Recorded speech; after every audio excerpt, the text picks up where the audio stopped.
The massive space station hung in the darkness between stars like a crystal flower made of metal and light.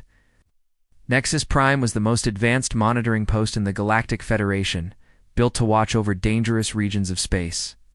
Today, Commander? Zephyr stood before the main viewing screen, his tall, crystalline body reflecting the soft blue glow of distant stars. "Sir, we have a problem," said Officer Vex, his reptilian voice carrying worry. The Saurian's scaled hands moved quickly over his control panel, bringing up new data on the screen. "The humans are moving." Zephyr turned his faceted head toward his tactical officer. After serving together for 20 years, he could read the concern in Vex's yellow eyes. "Show me," he said simply. The screen filled with images of a small blue planet orbiting a yellow star. Earth looked peaceful from space, covered in white clouds and blue oceans. But Zephyr knew better. This innocent-looking world held the most dangerous species the Federation had ever discovered. 3 ships left their solar system 6 hours ago, Vex reported. "Our long-range sensors show they are heading toward the Centauri system. They appear to be exploration vessels, not military ships." Zephyr studied the data with growing unease. For over 100 years, the Federation had maintained a strict blockade around Earth's solar system. No other species was allowed near the humans, and the humans were not allowed to leave. The quarantine had worked perfectly until now. "You certain they are exploration ships?" Zephyr asked. "The energy signatures match civilian designs," Vex replied. "But sir, with humans, does it matter? Our records show they can turn any tool into a weapon." Zephyr nodded grimly. The Federation's files on humanity made for terrifying reading. These beings had spent their entire history fighting wars against their own kind. They had developed weapons that could destroy entire cities. Worse, they seemed to enjoy conflict, creating elaborate games that simulated battle and telling stories that celebrated violence. "Contact the Federation Council," Zephyr ordered. "Inform them that humanity has achieved interstellar travel." X's claws clicked nervously on his console. "Sir, you know what the Council will order? Protocol 7 requires immediate military response to any Class 7 species attempting to leave their home system." "I am aware of the protocol," Zephyr said quietly. "Had helped write it back when the Federation first discovered Earth's radio signals." The intercepted broadcasts had shown a world constantly at war with itself. Humans seemed to fight over everything: land, resources, ideas, even religious beliefs. No Federation species had ever displayed such consistent aggression. The communication panel chimed, and High Arbiter Cosmos appeared on the screen. The energy being's form shifted between different colors as it spoke, each hue representing a different emotion. Right now, it glowed angry red. "Commander Zephyr, we have received your report. The humans must be stopped immediately. Deploy your fleet and destroy their ships before they can make contact with other species." "High Arbiter," Zephyr began carefully. "The human vessels appear to be on a peaceful mission. Perhaps we should attempt communication before taking military action." The High Arbiter's form flashed bright orange with indignation. "Commander, have you forgotten what humans are capable of? Our xenobiologists have studied their history for decades. These beings have never known true peace. They wage war for sport. They create weapons as art. They tell their children stories about heroes who solve problems through violence." Zephyr had read those same reports. Human entertainment was filled with conflict. Their music spoke of battles and conquest. Their literature celebrated warriors and soldiers. Even their peaceful sports were based on combat and competition. To Federation minds, this was deeply disturbing. "I understand the concerns," Zephyr said. "But perhaps direct contact would give us better information about their intentions." "Absolutely not," Cosmos replied, now glowing dangerous purple. "You have your orders, Commander? Stop the humans by any means necessary." The communication ended, leaving Zephyr alone with his doubts. He turned back to the viewing screen, where the 3 human ships continued their journey toward the Centauri system. They moved slowly and steadily, broadcasting simple mathematical sequences that suggested peaceful intentions. "Vex, show me the crew information our sensors have gathered." The screen changed to display profiles of the human ship crews. The lead vessel, called Enterprise, was commanded by Captain Jake Morrison, a middle-aged human male with kind eyes and graying hair. His science officer was Dr. Lisa Park, a young woman whose file showed extensive education in biology and physics. The chief engineer was Tony Rodriguez, a man who had spent his career developing peaceful space travel technology. It looks so normal, Vex observed. If I did not know their species' history, I would think they were peaceful explorers. Zephyr studied the human faces on his screen. They appeared intelligent and curious, much like any other species beginning to explore the galaxy. But their files told a different story. Captain Morrison had served in Earth's military before becoming an explorer. Dr. Park had written papers on defensive strategies. Even Tony Rodriguez had military training. Every human adult has some form of combat training, Zephyr said, reading. From their files, their entire society is built around the concept of being ready for war. It is their nature. Vex agreed. They cannot help being what they are. But something bothered Zephyr about this explanation. He had spent years studying human transmissions, trying to understand this dangerous species. Yes, they fought wars, but they also created beautiful art. They wrote poetry about love and peace. They built hospitals and schools. They sent relief aid to disaster areas. Their complexity confused him. Vex, what would you do if your family was threatened? The Saurian looked surprised by the question. I would flee, of course. Survival is the first law of nature. But what if you could not flee? What if running away meant your family would die? Vex thought for a moment. I suppose I would try to negotiate, find a peaceful solution. And if negotiation failed, then I would accept what could not be changed. Death is natural. Fighting. It only causes more suffering. Zephyr nodded. This was the fundamental difference between humans and Federation species. When faced with impossible situations, Federation races accepted defeat. Humans did not. They fought until they won or died trying. This made them terrifying, but it also made them something else. Prepare my personal ship, Zephyr ordered suddenly. Sir Vex looked confused. I am going to make contact with the humans, Commander. That is against direct orders from the High Arbiter. I am aware of that, Zephyr replied. But I believe we may have misjudged this species. If I am wrong, you can destroy both their ships and mine. If I am right, we may avoid a terrible mistake. Vex's scales darkened with worry. Sir, what if they attack you? What if they try to learn Federation technology through force? Zephyr moved toward the door of the command center. Then we will know their true nature, and the Federation will be justified in its fears. But what if they do not attack? What if they truly come in peace? Then we will have learned something important about humans. Vex admitted reluctantly.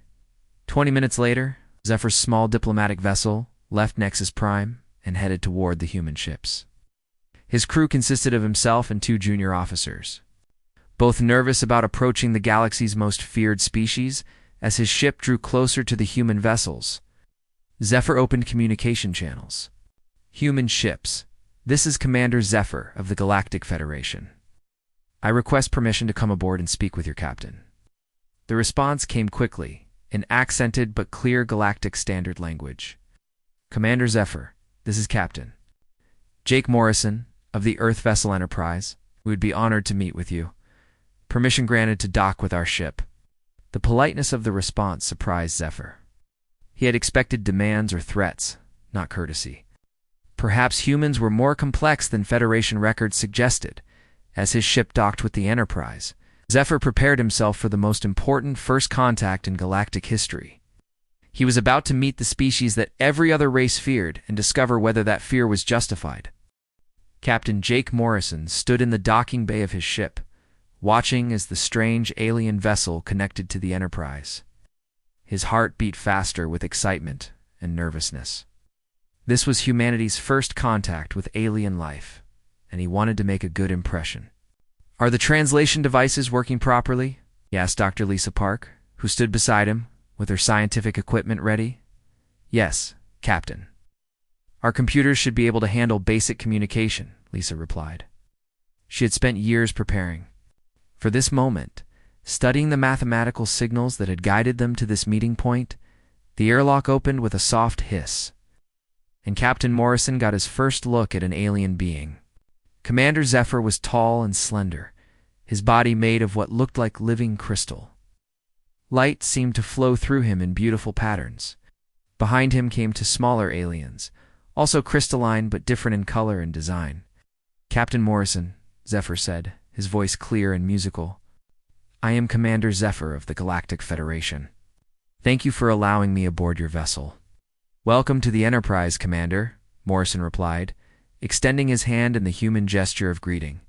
"We are honored to meet you." Zephyr looked at the extended hand with interest, then carefully reached out with his own crystalline fingers. The handshake was awkward, but friendly. "I must admit, Captain, this meeting is not what I expected." "What did you expect?" Dr. Lisa Park asked, stepping forward with curious eyes. Zephyr hesitated, as if choosing his words carefully. "Perhaps we should speak privately. There is much you need to know about your species' reputation in the galaxy." They moved to the ship's conference room, where Tony Rodriguez joined them. The chief engineer looked fascinated by the alien technology he could see through the open airlock. Commander Morrison began, "We have so many questions. How many species are in this galactic Federation? How long have you known about Earth? Why haven't you contacted us before?" Zephyr's crystal body dimmed slightly, a sign of discomfort that the humans did not understand. "Captain, I must be honest with you. The Federation has known about your world for over 100 years. We have been monitoring your radio and television transmissions." "That's wonderful," Lisa said excitedly. "Then you know we're ready for contact. We've been hoping to find other intelligent life." Dr. Park, Zephyr said gently, "I am afraid the Federation does not view humanity as ready for contact. In fact, your species has been classified as extremely dangerous." The three humans looked at each other in confusion. "Dangerous?" Morrison asked. "Commander, we come in peace. This is an exploration mission, not a military one." Zephyr activated a small device and holographic images appeared above the conference table. The humans watched in growing horror as their own history played out before them. Wars, battles, explosions, weapons of mass destruction. The images showed humanity's darkest moments across thousands of years. "This is what the Federation knows about humans," Zephyr explained. "Your species has never known lasting peace. You fight constantly over everything. Land, resources, ideas, beliefs. You have developed weapons capable of destroying your entire world." Tony Rodriguez spoke up, his voice defensive. "Those are just parts of our history. We've also built hospitals, schools, art museums. We help each other during disasters, care for our sick and elderly." "Yes," Zephyr acknowledged, "but these peaceful activities exist alongside constant preparation for war. Every human nation maintains armies. Your entertainment celebrates violence. Your children play games that simulate combat." Dr. Lisa Park leaned forward, trying to understand. "Commander, how do other species handle conflicts? Surely you don't all agree on everything. When Federation species disagree, we negotiate. If negotiation fails, we separate or seek mediation from the Council. Violence is extremely rare, and when it occurs, it is brief and limited." "But what if negotiation fails?" Morrison asked. "What if someone threatens your family or your world?" Zephyr's light patterns shifted, showing confusion. "Then we would evacuate. Survival is more important than territory or possessions." The humans exchanged glances. This alien thinking was as strange to them as their own behavior was to Zephyr. "You would just run away?" Tony asked, disbelief in his voice. "Of course, death is final. As long as we live, we can find new homes, rebuild, start again. Why would we risk everything in a fight we might lose?" Dr. Lisa Park began to understand the problem. "Commander, human psychology is different. We don't easily abandon things we care about. If our families or our world were threatened, most humans would fight to protect them, even if the odds were against us." "Even if fighting meant certain death?" Zephyr asked. "Especially then," Morrison replied quietly. "We believe some things are worth dying for." This statement clearly disturbed Zephyr. His crystalline form grew darker, and he was silent for several moments. This is exactly what the Federation fears, he finally said. Humans do not behave logically, make decisions based on emotion rather than survival. This makes you unpredictable and dangerous. We're not dangerous to peaceful people, Morrison insisted. We only fight when we have to protect ourselves or others. But who decides when you have to fight? Zephyr asked. Your history shows humans starting wars over small disagreements, attacking others for their resources, conquering weaker nations simply because they could. The accusation stung because it contained truth. Lisa Park looked uncomfortable as she tried to defend her species. Those were mistakes, Commander. We've learned from them. Modern human society is much more peaceful. Zephyr activated his device again, showing more recent images. Military parades, weapons demonstrations, news reports about conflicts around the world. These transmissions are from your current time period. You still maintain vast armies. You still develop new weapons. You still threaten each other with destruction. Tony Rodriguez struggled to explain. Those are precautions, Commander. We prepare for war so that war won't happen. It's called deterrence. Prepare for war to prevent war? Zephyr sounded confused by this logic. How can preparing to fight create peace? Because if everyone knows you can defend yourself, they're less likely to attack you, Morrison explained. It's like, if you carry a big stick, people will think twice before trying to hurt you. But what if everyone carries big sticks? Zephyr asked. What happens then? The humans fell silent. This question touched on one of their species' greatest ongoing challenges. Dr. Lisa Park changed the subject. Commander, you said the Federation has been watching us for 100 years. What do they plan to do now that we've achieved interstellar travel? Zephyr's form grew very dim, almost transparent. I was ordered to destroy your ships before you could make contact with other species. The conference room became deadly quiet. The three humans stared at the alien commander in shock. You were ordered to kill us? Morrison asked, his voice carefully controlled.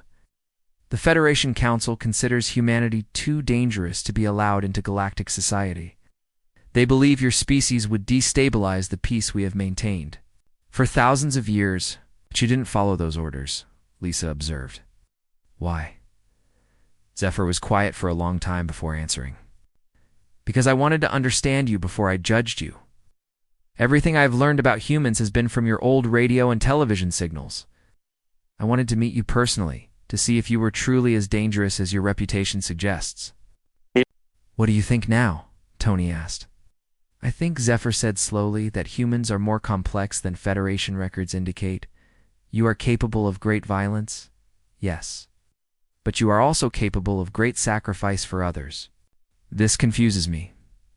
Morrison leaned forward. Commander, what would it take to convince the Federation that we come in peace? I do not know, Zephyr admitted. The fear of humans runs very deep in our society. Many species would rather destroy Earth than risk contact with your kind. That's genocide, Dr. Lisa Park said, her voice horrified.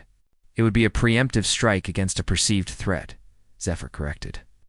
The Federation has never encountered a species like yours. We do not know how to coexist with beings who choose death over defeat. The meeting continued for several more hours, with both sides trying to understand each other. Commander Zephyr learned that humans were not mindless killers, but neither could he dismiss the evidence of their violent nature. The humans learned that they had a reputation in the galaxy that made them pariahs before they even knew other species existed. As the discussion ended, both sides realized they faced an enormous challenge. Humanity wanted to join galactic society, but galactic society was terrified of humanity. Finding a solution would require changing millions of years of evolutionary thinking on both sides. Commander Zephyr prepared to leave, knowing he would have to make the most important decision of his career. Should he recommend contact with humanity, or should he follow Federation protocol and eliminate the threat these dangerous beings represented? 3 days after the first meeting, Commander Zephyr found himself facing the most powerful beings in the galaxy. The Federation Council Chamber was a massive sphere floating in space, its walls made of pure energy that shifted colors with the emotions of the speakers. Representatives from 47 different species sat in floating pods arranged in perfect circles. High Arbiter Cosmos glowed angry red as he addressed the assembly. Commander Zephyr has violated direct orders by making contact with the human vessels. His report suggests that these dangerous beings should be given a chance to prove their peaceful intentions. A voice boomed from the Insectoid Hive Collective representative. The humans must be destroyed immediately. Their very existence threatens the stability we have built over millennia. Commander Zephyr stood in the center of the chamber, his crystalline form reflecting the swirling energy walls. Honored council members, I believe we should test the humans before making a final judgment. Give them a chance to prove their true nature. Right. What kind of test?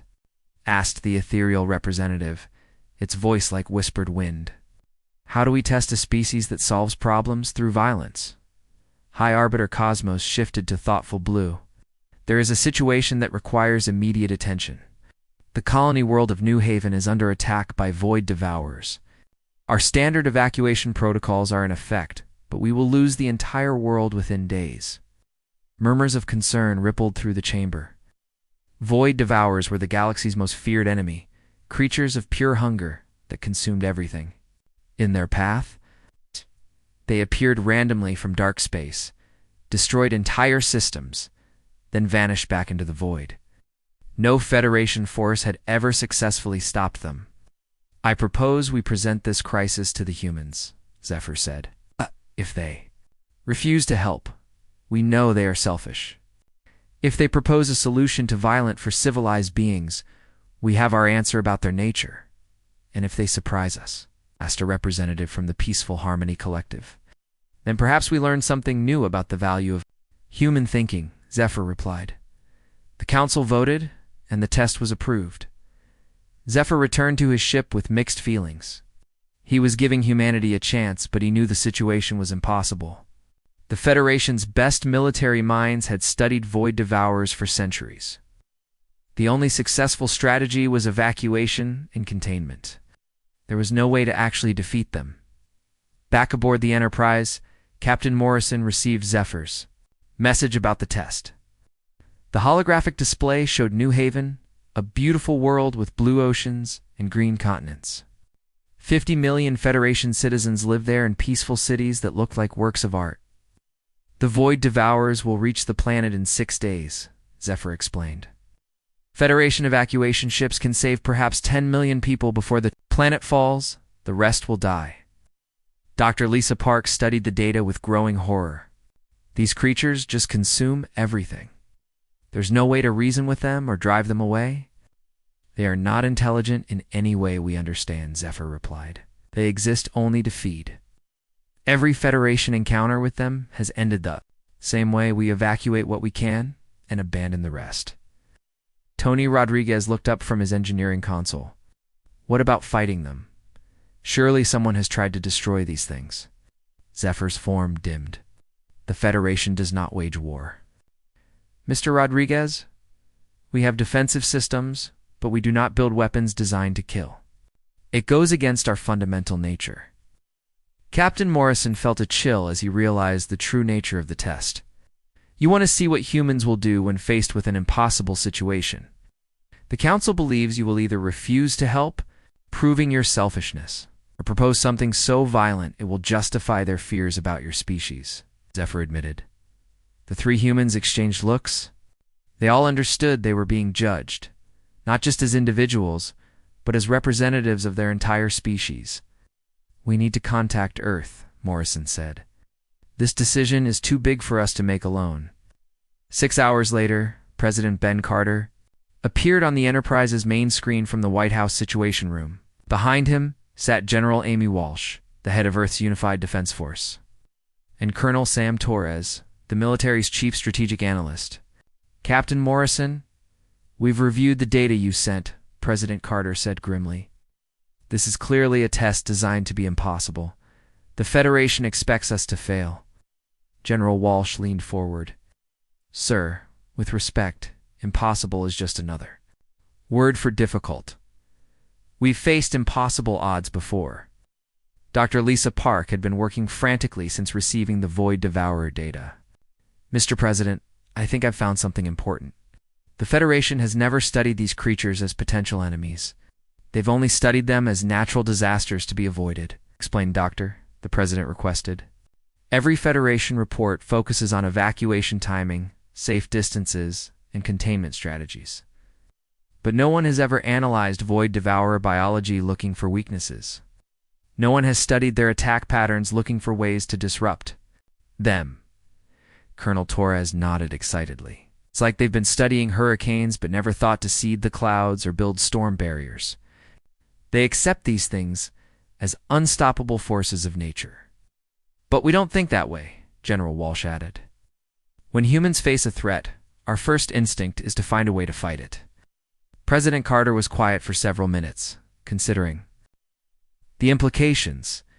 General Walsh, if we agreed to help, what would you need? Full access to Federation data on these creatures, permission to send military vessels to the threatened system, and complete tactical control of the defense operation.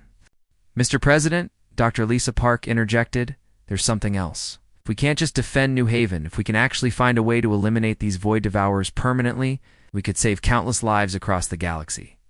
Captain Morrison understood the weight of the decision. Sir, this isn't just about saving one world. This is about proving that humans can be trusted as allies, not feared as threats. President Carter made his decision. Very well, Captain Morrison, informed Commander. Zephyr, that Earth, accepts the challenge. We will defend New Haven. The response shocked the Federation Council. When Zephyr delivered the news, several representatives demanded immediate military action against the human ships. They are going to attack the Void Devourers directly, High Arbiter Cosmos announced, his form flickering between disbelief and terror. No species has ever considered such madness. They do not understand what they face. The Hive Collective representative buzzed angrily. These creatures have consumed entire star systems. What can 3 small human ships accomplish? But Zephyr had been studying the human response more carefully. Honored Council, they are not sending 3 exploration ships. Earth is dispatching a military fleet. The main screen showed new contacts emerging from Earth's solar system.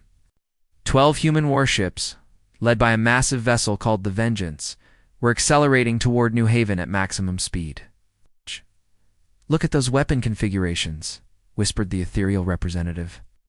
They have turned their ships into instruments of death. Dr. Lisa Park's voice came through the communication system as she addressed the Federation Council directly. Honored representatives, we have spent the last 3 days analyzing your data on Void Devourers. We believe these creatures can be defeated, but it will require tactics your peaceful nature has never allowed you to consider. What tactics, High Arbiter? Cosmos demanded. Total warfare, General Amy Walsh replied, her image appearing beside. Dr. Parks, the Federation fights to survive. Humans fight to win. There is a difference. Colonel Sam Torres stepped forward. We have identified 17 potential weaknesses in Void Devourer physiology and behavior patterns. Our plan involves simultaneous attacks on all 17 points, using weapons and strategies designed specifically to cause maximum damage.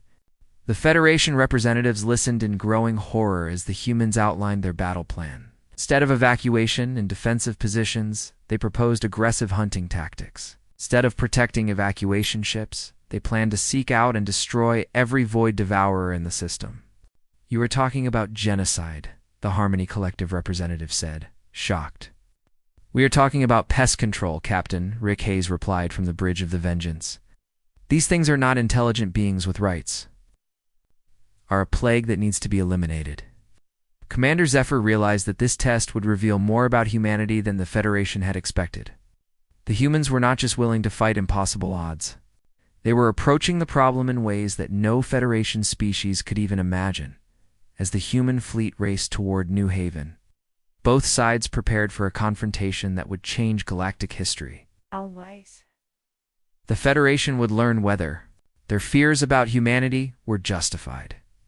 And humans would discover whether their way of thinking could succeed where centuries of Federation wisdom had failed. The test was no longer just about saving New Haven. It had become a judgment on 2 Completely different philosophies of existence, with the fate of human Federation relations hanging in the balance. The human fleet arrived at New Haven just as the Void Devourers emerged from dark space. Captain Rick Hayes stood on the bridge of the Vengeance, watching the enemy ships appear like black holes against the stars. Each creature was the size of a small moon, their surfaces rippling with dark energy that seemed to swallow light itself. "My God," whispered Lieutenant Kelly Wright, the ship's tactical officer. "There are hundreds of them." "Count them properly, Lieutenant," Hayes replied. Calmly, "I see 347 individual contacts. That means we need to kill 347 monsters. Nothing more, nothing less." Commander Zephyr watched from his observation ship as the human fleet moved into formation. He had expected them to take defensive positions around New Haven, maybe set up evacuation corridors, like Federation forces always did.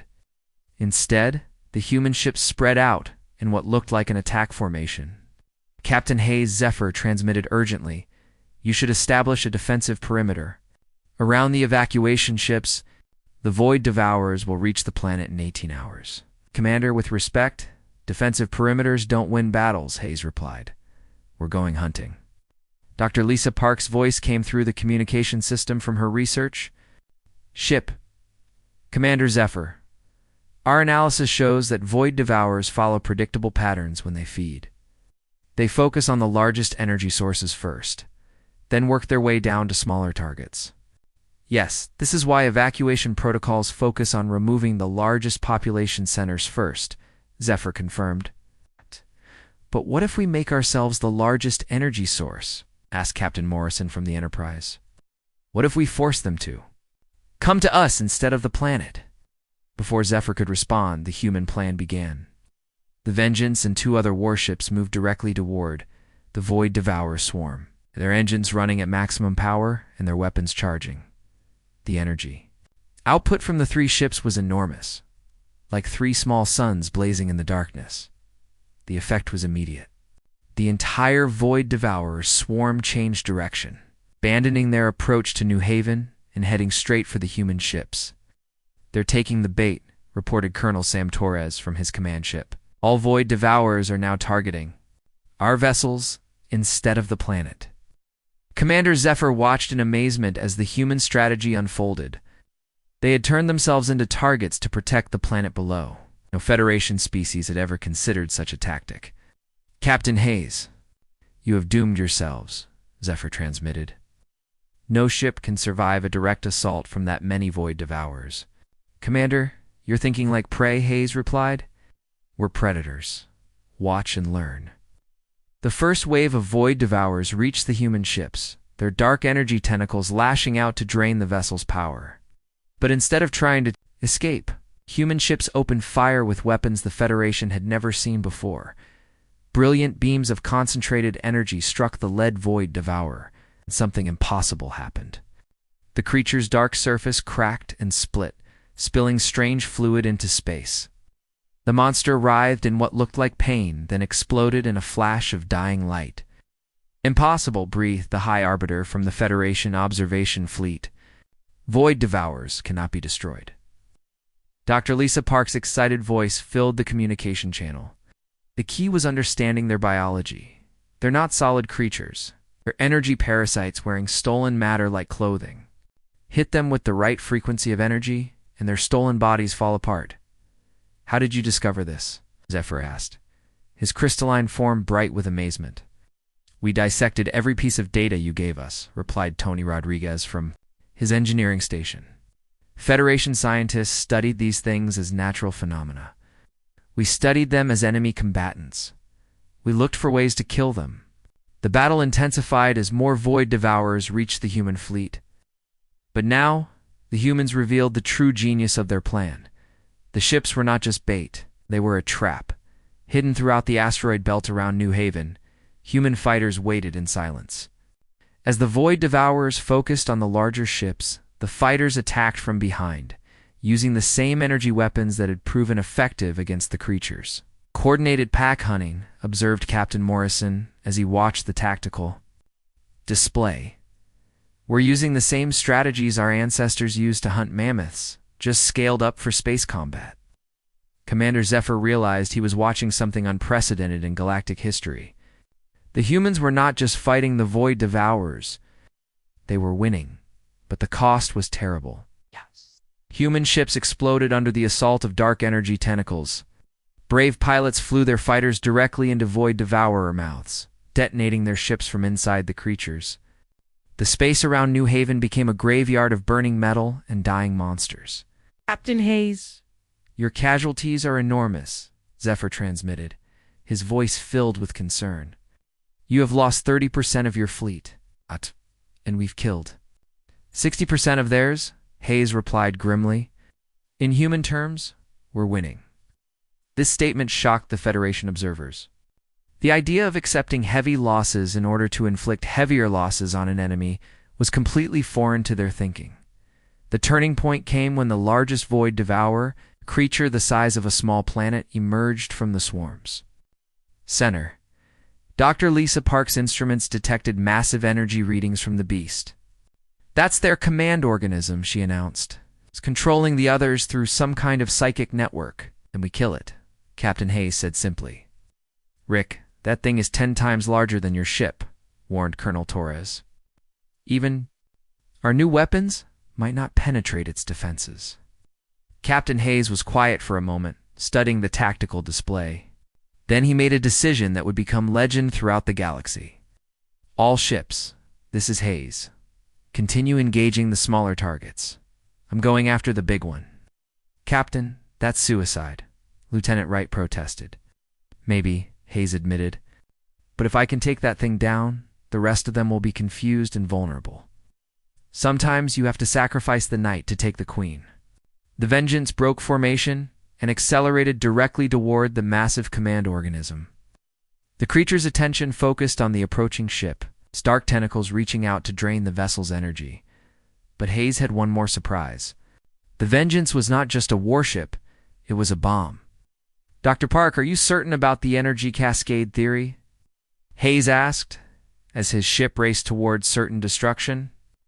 If you can detonate a large enough energy source inside the command organism, it should trigger a chain reaction that destroys its ability to control the others, Lisa confirmed.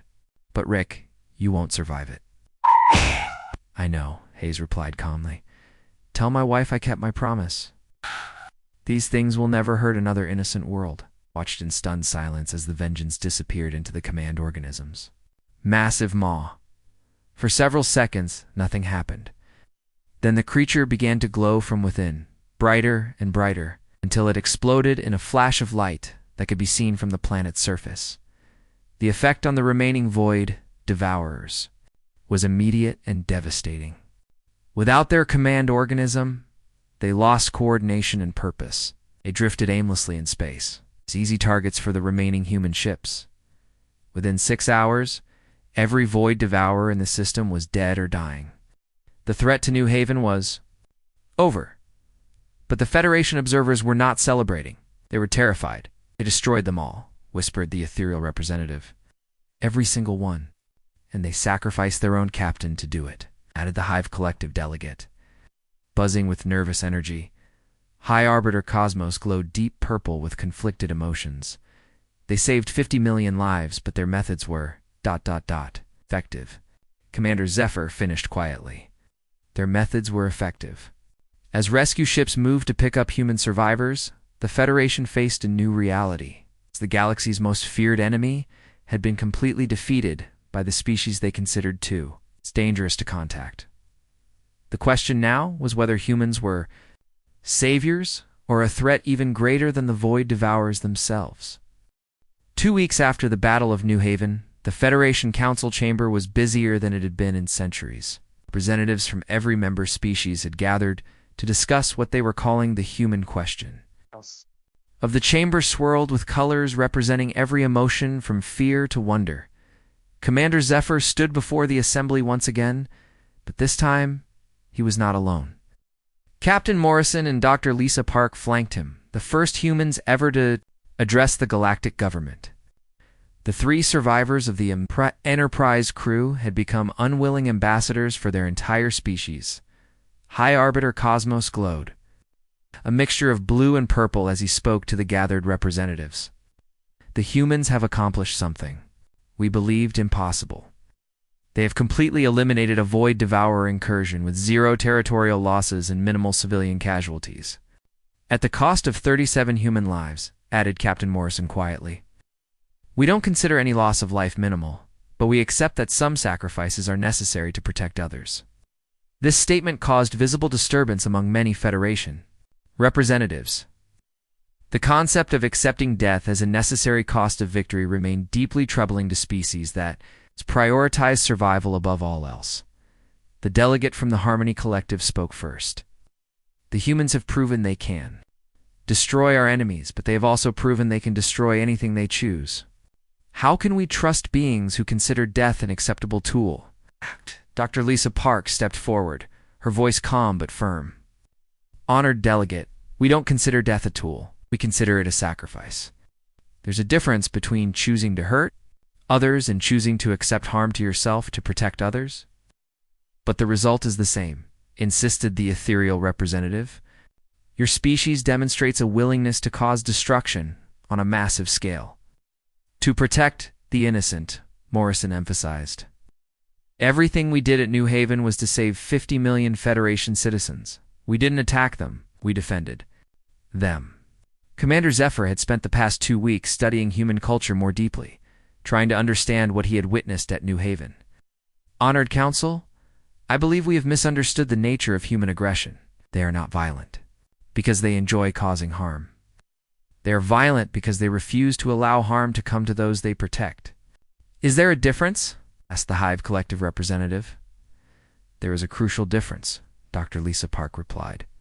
She activated a holographic display showing images from Earth. These are human hospitals, schools, orphanages, and disaster relief efforts. For every weapon humans have created, they have created 10 tools for healing and building. The images showed human doctors treating patients regardless of nationality, teachers educating children from all backgrounds, and rescue workers risking their lives to save strangers during natural disasters. But they also showed us images of human wars, the Harmony Collective delegate pointed out.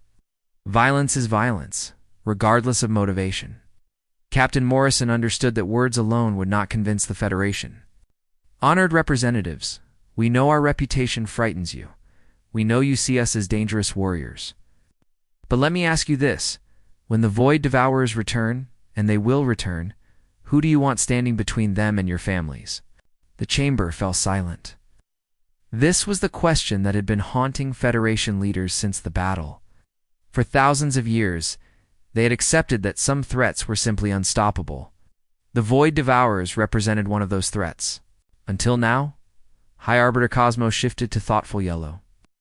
Dr. Park, your analysis of the Void Devourers revealed weaknesses that our scientists missed for centuries.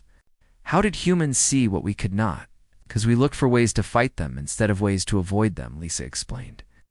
Federation science is incredibly advanced, but it focuses on understanding and harmony. Human science includes a branch devoted entirely to figuring out how to destroy things effectively. Military science, Morrison added. We study warfare not because we love it, but because we know that sometimes understanding how to fight is the only way to protect peace. The ethereal representative's voice whispered through the chamber.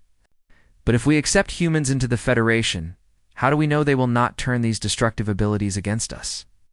Before Morrison could answer, a new voice joined the conversation. Admiral Rex Stone appeared on the communication screen. From Earth, flanked by President Ben Carter and General Amy Walsh, honored representatives, President Carter began. Earth would like to make a formal proposal to the Federation Council. Speak, human leader, High Arbiter, Cosmos replied. We propose the creation of a joint Federation Human Defense Corps, Carter announced. Human military personnel would work alongside Federation peacekeepers to handle threats that require more direct solutions. General Walsh stepped forward. We would take responsibility for dealing with dangers like the Void Devourers.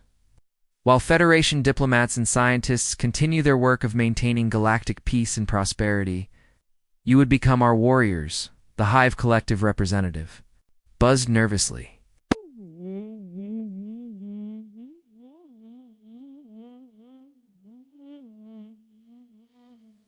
We would become your guardians, Admiral Stone corrected. There's a difference. Warriors fight for conquest. Guardians fight for protection. Dr. Lisa Park added her support to the proposal.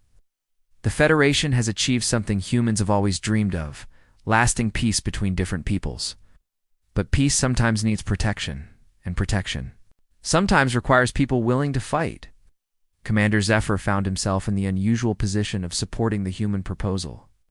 Honored Council, the humans have shown they can be trusted with great power. They used their military might not to conquer New Haven, but to save it.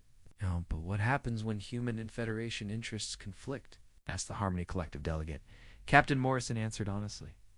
Then we'll disagree, just like Federation species sometimes disagree. But we'll work it out through discussion and compromise, not violence.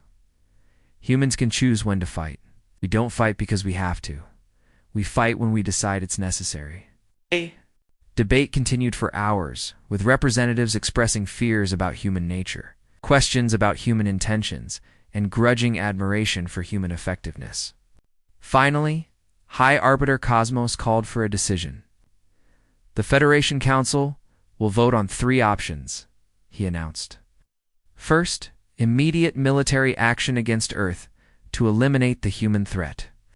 Second, continued quarantine to keep humans isolated from galactic society. Third, acceptance of the human proposal for a joint defense corps. The voting process took place in absolute silence, each representative casting their decision through private channels. When the results appeared on the main display, the chamber erupted in surprise discussions. The vote is decided, High Arbiter, Cosmos announced. By a margin of 26 to 21, the Federation accepts the human proposal. Captain Morrison felt a mixture of relief and responsibility settle on his shoulders. Humanity had been accepted into galactic society, but as guardians rather than equals. Dr. Lisa Park understood the significance of the moment. We won't let you down, she promised the Council. Humans have always protected those who couldn't protect themselves. Now we'll do it on a galactic scale. 6 months later, the first Human Defense Corps base was established on a neutral world near the Federation core systems. Commander Zephyr served as the Federation liaison, working alongside human officers to develop new strategies for dealing with galactic threats. Captain Morrison had been promoted to Ambassador Morrison, spending his time building bridges between human and Federation cultures. Dr. Lisa Park led a joint research team that studied potential threats and developed responses that combined Federation wisdom with human tactical thinking. The galaxy was slowly learning that humans were dangerous. But dangerous in the way that a guard dog is dangerous, protective of their pack. It's hostile to threats, but gentle with those they were meant to protect. When new Void Devourer incursions appeared in distant sectors, Human Defense Corps ships responded immediately. The galaxy's ancient nightmare became nothing more than a manageable threat, handled efficiently by beings who refused to accept that any enemy was unstoppable. Admiral Stone, now commander of all Human Defense Corps operations, often reminded his troops of their mission. We're not here to conquer the galaxy, he would say. We're here to make sure the galaxy stays free to be conquered by ideas instead of armies. In the end, that was exactly what they did. Humans became the galaxy's guardians, feared by enemies and trusted by allies, proving that the most dangerous warriors could also be the most reliable protectors.